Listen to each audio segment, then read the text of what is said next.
Welcome back to Perkins Pipes. It's a little bit gray, as you can see.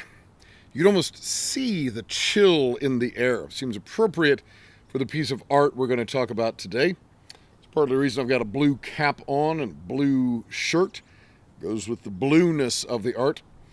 And it seemed appropriate to have a pipe with a cross on it. This is the 2024 Perkins Pipes commemorative pipe that we had for sale in the middle of 2024. As always, let's get this guy lit. Let's get to talking.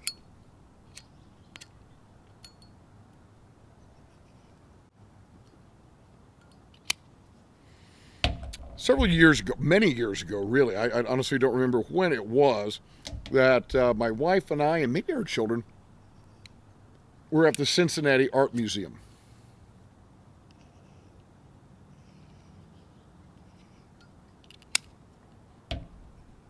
And I came across a painting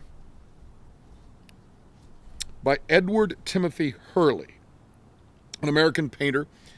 Painting was done in 1911.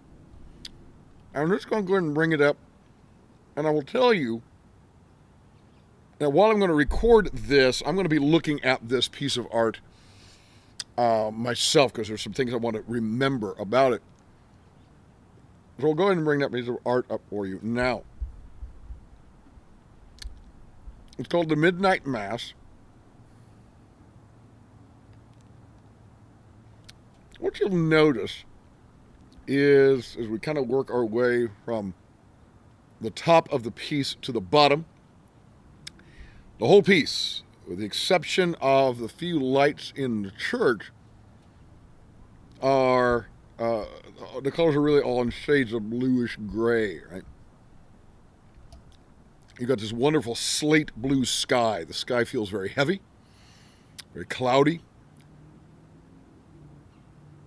You could see the roof of the church, and then as you move your way into the town, the roofs are all covered with snow, so there's clearly been a decent snow.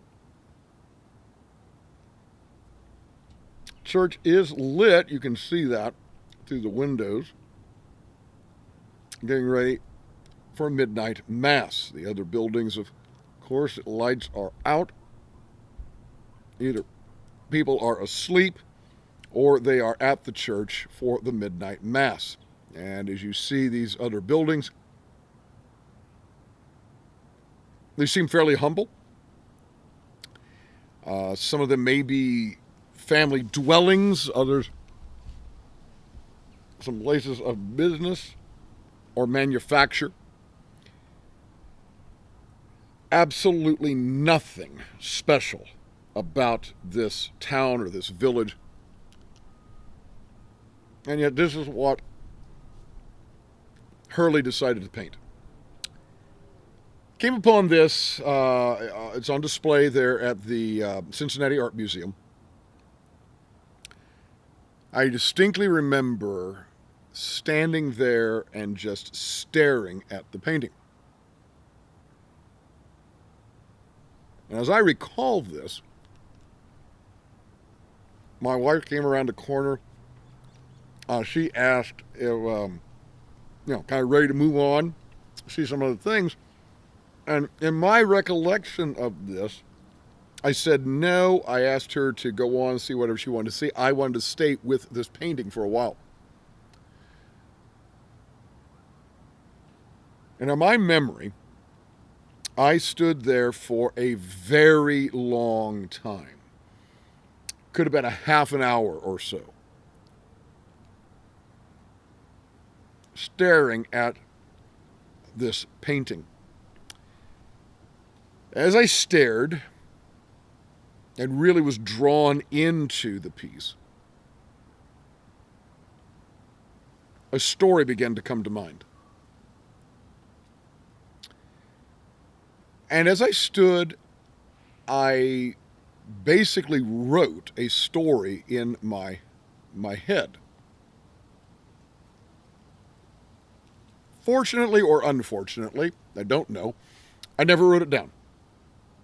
And what I can tell you is I remember Almost none of it.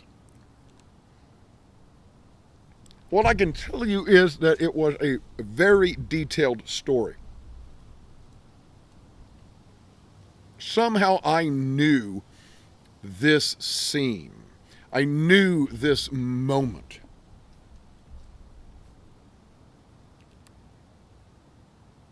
I knew who the people were in this town. I knew what was going on in and around these buildings and in these people's lives.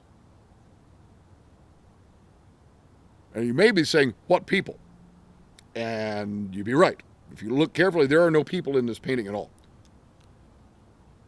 Not even much of a landscape. If you really look at it, I mean, you've got the sky, which is this leaden gray, slate gray.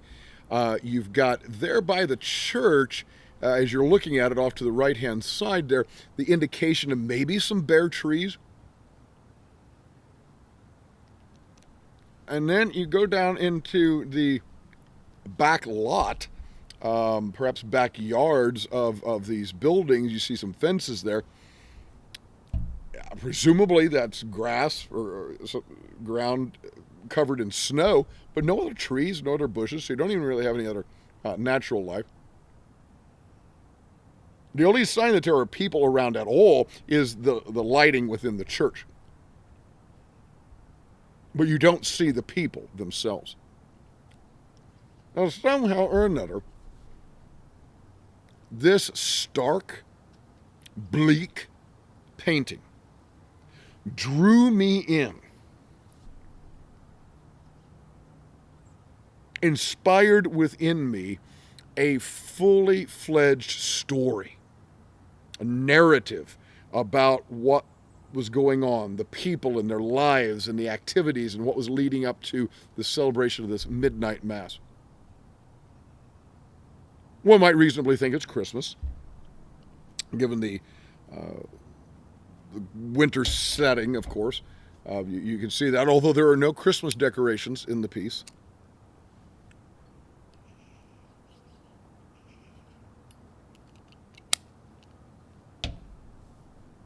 My wife eventually came back, and I don't remember, it's during the summer, so I don't know if this is around our anniversary or around Father's Day, perhaps. It was one of those, because she bought the print for me in the art museum gift shop. For some reason, I've never had it framed. Still have the print, of course, and I've got it at my school right now. It's rolled up. I really just don't have the wall space at school to put it up. And I don't know if she would really want it here at the house. It doesn't necessarily match our decor at the moment, although it could. I don't know. Maybe I'll frame it someday, maybe I won't. But this painting captivated me. It drew me in. Think about the tractor beam, right, in Star Wars Episode 4, A New Beginning. Death Star tractor beam holds the Millennium Falcon. That's what it was like.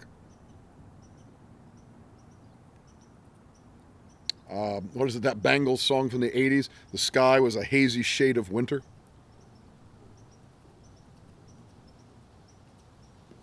And like I say, it sparked something within me. It sparked this story, this complete drama in my head. And for the life of you, I really can't tell you, for the life of me, I can't tell you why. What is it about this painting? I don't know. Is it the color scheme? Those grays and blues? Is it the starkness? Almost the desolate, haunting quality? Is that it? Is that what's drawing me in? I don't know. Is it the lighting in the church? The fact that the only sign of life is within the church? Ah, a lot of metaphor there. I don't know. Maybe that's what it is.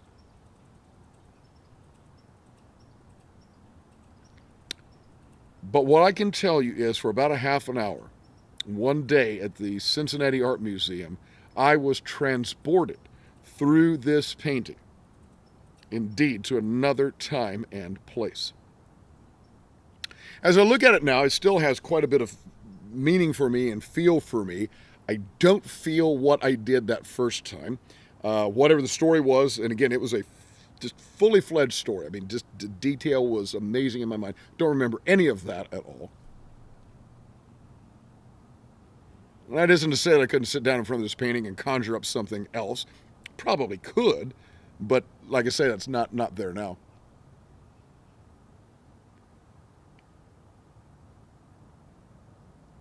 But I do find it beautiful. You see a cloud of smoke?